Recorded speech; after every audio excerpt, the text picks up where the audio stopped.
This is a fascinating conversation. You are making a counterpoint that perhaps there's an overreaction from US markets, and that's what global markets are following through as well. Yes, so I think that the market will rally. I think that the actual impact of this on the consumer is much less than people realize, because the consumer is 70% of the US economy, but imported consumer goods only affect 4% of consumption expenditure. And so it looks like there's a lot of stuff on Walmart shelves, but they actually don't add up to be a huge part of the monthly budget. The monthly budget is dominated by housing, transportation, healthcare, insurance. The other thing I would just say is that you would think intuitively, if, let's say, the price of a pair of Nike shoes is $100, and they slap a 20% tariff on it, then the new price is 120. But it's not, because the tariff is only applied on the actual price of the goods of the shoes. And I can tell you, in the instance of Nike shoes, only 20% of the price of the shoes is the shoe itself, the plastic, the cloth, the shoelaces, etc. 80% is advertising, distribution, that kind of thing. So yeah, I don't think it'll be a big hit on the consumer. It'll be a bigger hit on the manufacturer, because about 60% of manufactured goods in America are imported intermediate goods, like plastics and integrated circuits and steel, that kind of thing. So, but manufacturing is a much smaller part of US GDP, if memory serves me right, 15%, something like that. So yeah, I don't think it'll be as big of a deal as it is expected to be. Wow. Mark Matthews, good morning to you, or good afternoon to you rather, where you are. The other question might be this, that if indeed with select nations, let's say, I'm laying out a hypothesis or a possibility, let me put it that way, that the US might say that there is a deal with India and some other countries in the works, and therefore we're not laying out tariffs as we are on some other countries, let's say. Now the details will be sketchy, of course, but if assuming that this is the broader premise, is this something that could work positively for equity markets of those nations, because the uncertainty around tariffs kind of goes away? Yes, but I don't think we'll know that tomorrow. I think it's pretty obvious they did not have their act together even until a very late stage. So they will announce something, and I think it'll be a 20% tariff on all trading partners. But then there'll be lots of finagling back and forth, and so those details will take a lot longer to work out. If I may say, the other thing, though, is that it's very obvious people are starting to worry about the US economy slowing down, and that is not just because of the tariff uncertainty, but the federal government layoffs, which are now approaching 200,000, probably above that by now. And 70% of federal government employees work outside of Washington, D.C., which means many, many people in America know somebody who's been let go and are probably worried that their boss might take a page out of Elon Musk's book. And for every one federal government employee, there's probably 3 people working in the private sector who depend on federal government contracts. So I want to say that we are, obsessing about the tariffs, but the real thing that I think is starting to weigh on sentiment and will probably eventually weigh on the economy in America is the Department of Government Efficiency. Okay, yeah, and well, that's a key point as well. What happens in that eventuality? So one is tariffs, of course, and you spoke about it right now. The other is what happens if indeed the US economy slows down.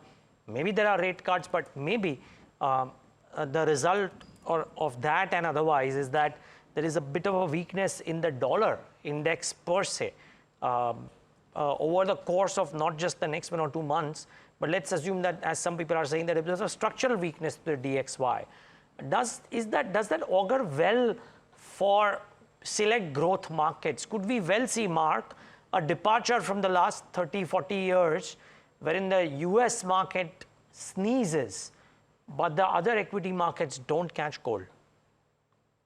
No, I mean, if there's a bear market in America, the other ones will not escape that. And you mentioned, the last 30 or 40 years, but you remember 2008, and that was all about very much a localized issue in America, low quality mortgages, but it didn't stop the Indian stock market from going down 50%, which was in fact even more than what the US stock market went down by.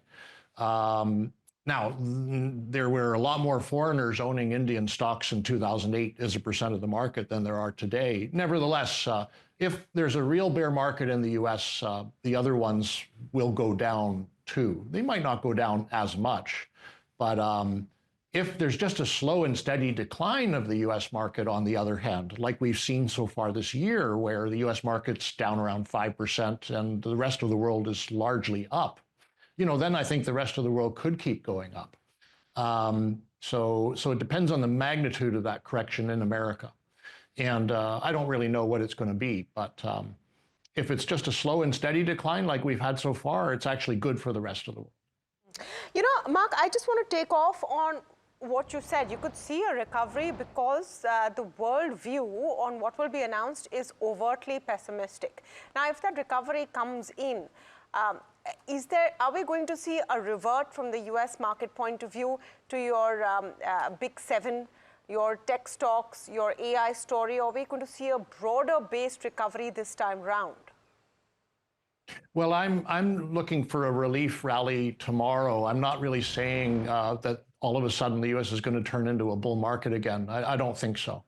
But just a 1 or 2 day relief rally, and who knows, maybe it could last a month or so, because I saw a statistic I'll relay to you, which is that going back to World War II, in the years when when March returns were down 3% or more for the S&P, April on average rose by 6%. And historically, April has been the second best month for the US market. So maybe the reversal could last on the upside, a couple of weeks. But longer term, I think, something has definitely changed.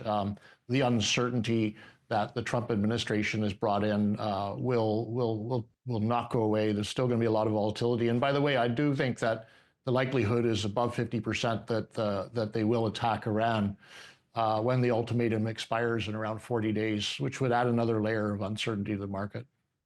So let me round off our conversation with a specific India view. You mentioned it fleetingly, Mark, that India has not necessarily followed what is happening in US markets as well.